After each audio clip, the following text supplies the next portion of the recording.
In the Unresolved Problems segment tonight, as we just reported, violence in Milwaukee broke out after a black police officer shot and killed a black man who the cops say had a gun.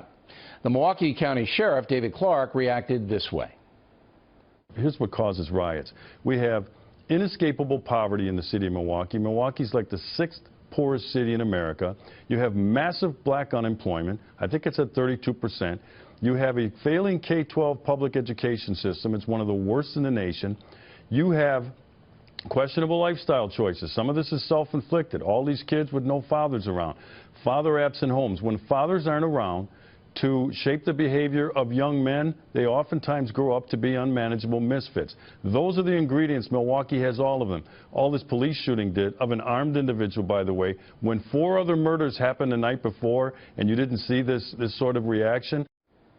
Joining us now from Washington, Charles Krauthammer. So the sheriff went on to say that he believes the welfare system, the social entitlements that are encouraged by the progressive community and the Democratic Party in particular, have really eroded the social structure in the African-American community.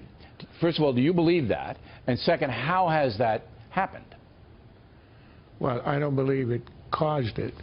I do believe it exacerbated it in a very obvious way. The sheriff is absolutely right. The root cause of all this is the breakdown of the community and the family and the black family. That's what he's talking about. That's what Pat Moynihan, the famous liberal senator and professor of sociology at Harvard, wrote in 1965, a report for which he was viciously attacked and even ostracized because he pointed to the breakdown of the black family.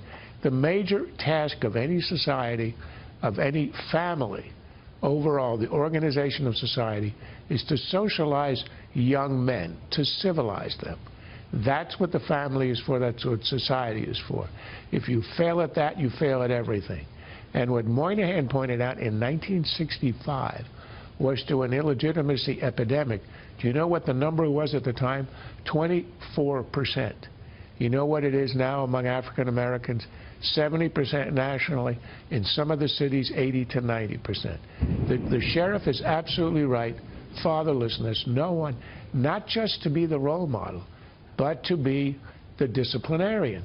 You saw that clip of the father of the guy who was shot in Milwaukee, that guy, Mr. Smith. The father saying, I'm at fault. I wasn't there. He was I was in jail. The father had to, right. So at that point, the kid, the boy, has so little chance. Add to that the schools that are corrupt, controlled by the teachers union, give the worst education. No liberal in America would agree to have a child in that school, and they don't. But how does the payment system, the welfare system, how does that erode? Let me explain. Go ahead. When FDR instituted the aid to families with dependent children, it was intended to subsidize widows raising kids. It was never intended to what it ended up being in the 60s, 70s, 80s, to be a subsidy for illegitimacy.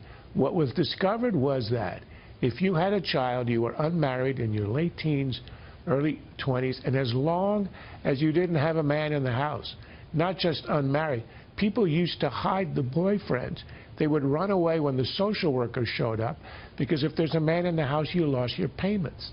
It was the worst incentive you can imagine.